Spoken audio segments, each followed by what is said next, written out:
kailangan yung dalawa na mag-impake na. Ayusin niyo na ang inyong gamit ngayong gabi.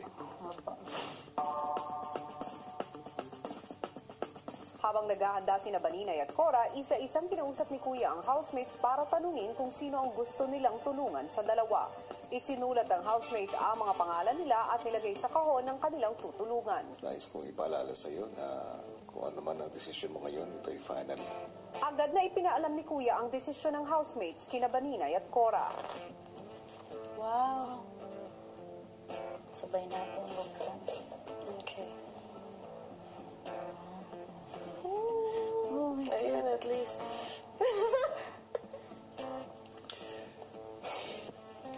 Actually, Kuya, napakahirap po talagang mamili sa kanilang dalawa. Pinili ko po yung tao na to kasi binibigay niya po lahat ng kaya niya sa lahat ng task. Alam niya po yung mga bagay na mahina siya at alam niya rin po kung saan po yung mga bagay na malakas siya. Ang pinipili ko po, Kuya, ay si Baninay po. Nakita ko yun. Yung taong to, gusto kong tulungan kasi siya pa rin yung nakikita ko na dapat nandito sa bahay. Alam ko bukas, kailangan ako ng tao na to. Pinipili ko po si Baninay. Ate, Ngayon, mas marami na siyang natutunan. Sa loob ng bahay niyo po, ibibigay ko po yung boto ko po kay Ate Cora.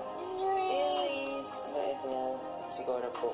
So nakita ko kanina, parang enough na siguro yung natutunan niya dito. Si Baninay, kulang pa po. Kailangan pa po ng tulong namin. Mas gusto ko po si Baninay. Makoy and me po. Malaki yung pinagbago niya nung pumasok ako doon sa loob ng bahay. Gusto ko sanang makasama siya sa loob ng bahay upang makita ko din kung gaano yung gaano epekto sa kanya yung pagpasok. Pinipili ko po si Cora. Baninay, because I feel like she will bring a lot of laughter into the house. Jin! Parehas po kami na tutulong po siya sa mga kapatid. Yung pinipili ko po, si Ate Baninay po. Oh my God, baby, yo. Cora, I saw at the beginning as well, she had a few problems with patience and her temper. She said today that she's improved. I would like to help her, try and give her a chance to show that. Oh my God! Edward! Parang may dapat pa siya ipakita sa ibang housemate. Piliin ko po si Ate Baninay. At ito, Maymay, thank you! Kita ko na siya yung pinaka na-challenge given the fact na hindi siya sanay dati makihalubilo sa tao. Minuboto ko po, Kuya, si Ate Cora. Is it? Oh my God, last to.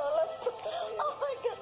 She's been a help a lot with me through the house, through getting to know other people in the house and learning Tagalog, and especially helping me during the big jump challenge. I'm going to help Baninay.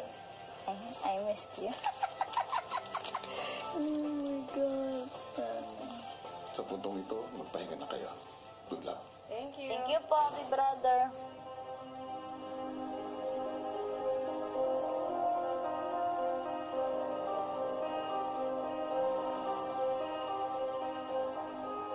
Good morning, Cora, Baninay. Kailangan nito maganda.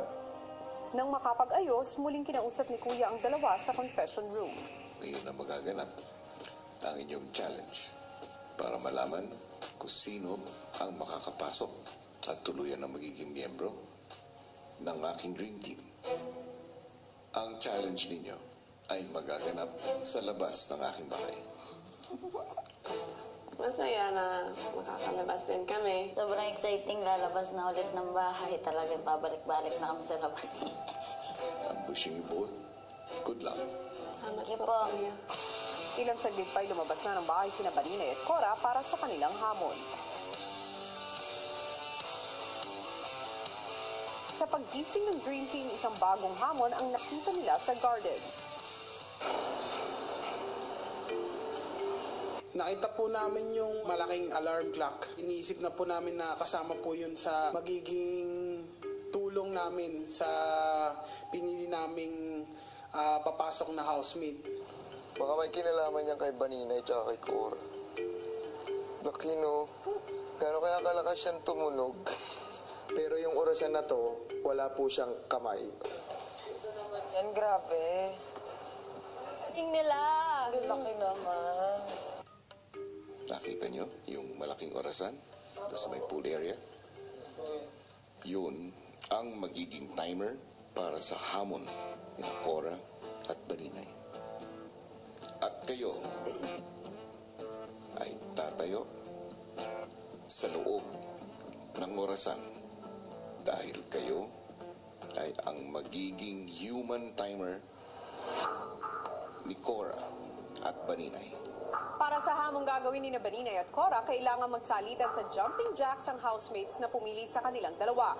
Kapag tumigil sa pagja-jumping jacks ang housemates, titigil na rin ang oras ni Baninay at Cora sa pagsasagawa ng task. Kisses, Yes, kuya. ano bang nararamdaman mo na ngayon?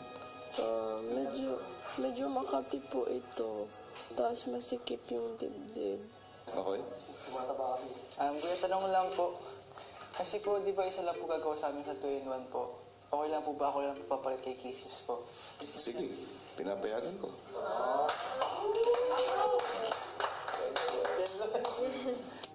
Sina Baninay at Cora nakarating na rin sa paggaganapan ng kanilang challenge.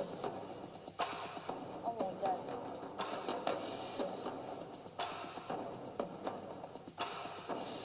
Ang unang sumalang, si Cora.